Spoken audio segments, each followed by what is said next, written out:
Hello friends, welcome back to my YouTube channel. Friends, आज हम बात करने वाले हैं एक असाधारण जर्नी के बारे में जिससे कि एक नई लाइफ का जन्म होता है। ये हमारी स्टोरी है जिसमें हमने अरबों स्पर्म को हराकर इस बॉडी को प्राप्त किया है। फ्रेंड्स, रिलेशन बिल्ड करने के बाद मेल की बॉडी से लगभग 30,000 स्पर्म रिलीज होते हैं। फिर शुरू होती है इनकी जर्नी और इन सभी स्पर्म का सिर्फ एक ही एम होता है, लेडी के एग तक पहुंचना और फिर उसे फर्टिलाइज करना। लेकिन सबसे पहले उन्हें अम्लता यानी कि एसिड का सामना करना पड़ता है जिसमें बहुत सारे स्पर्म मारे जाते हैं और बचे हुए स्पर्म ही आगे बढ़ते हैं। फिर वो सर्वैक्स को पार करते हुए यूट्रस की ओर आगे बढ़ते हैं, लेकिन यूट्रस का मुंह सिर्फ ओव्यूलेशन पीरियड में ही खुला होता है।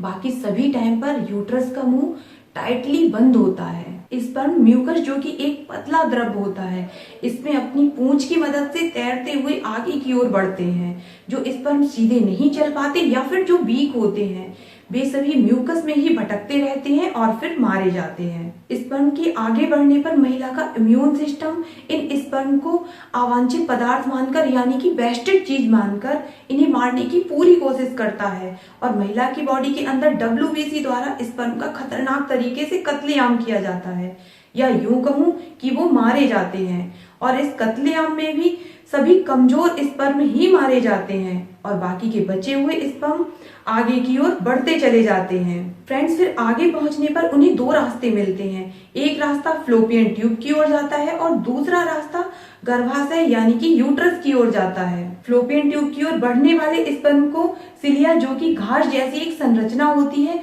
उसका सामना करना पड़ता है और इस घास जैसी संरचना में उलझकर बहुत सारे स्पर्म फिर से मारे जाते हैं और लास्ट में 30 करोड़ स्पर्म में से कुछ दर्जन ही स्पर्म एग के पास पहुंच पाते हैं।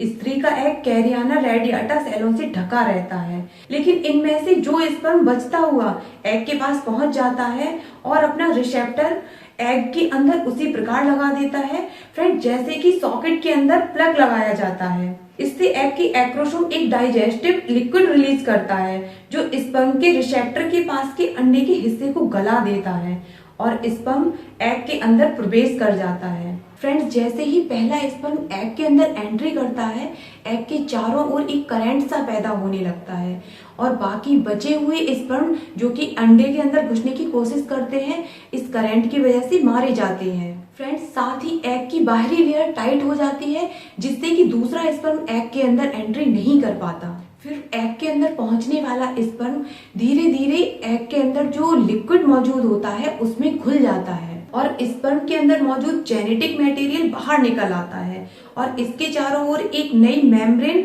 यानी कि परत बन जाती है और फिर एक मेल न्यूक्लियस का निर्माण होता है और इसमें 23 जोड़ी क्रोमोसोम बनते हैं। इसी प्रकार एग के अंदर मौजूद जेनेटिक मटेरियल से फीमेल न्यूक्लियस का निर्माण होता है और इसमें भी 23 जोड़ी क्रोमोसोम बनते हैं। इसके बाद दोनों न्यूक्लियस एक दूसरे की ओर बढ़ते हैं और आपस में फ्यूज हो जाते हैं यानी कि मिक्स हो जाते हैं और नए यूनिक जेनेटिक कोड का निर्माण होता है। फ्रेंड्स, इसी कोड से बनने वाले बच्चे का जेंडर, रंग रूप, आंखें, यहाँ तक कि उसकी जेनेटिक बीमारियां, उसकी बुद्धि क्षमता का निर्धारण हो जाता है। मेल और फीमेल का जेनेटिक कोड जितना डिफरेंट होगा, पैदा होने वाला बच्चा उतना ही फिजिकली और मेंटली स्ट्रांग होता है। फ्रेंड्स, इसीलिए अपनी जाति और गोत्र में शादी नहीं करनी चाहिए। आगे ये फर्टिलाइज एग यूट्रस की दीवार से चिपक जाता है और फिर वहां से एनर्जी लेने लगता है।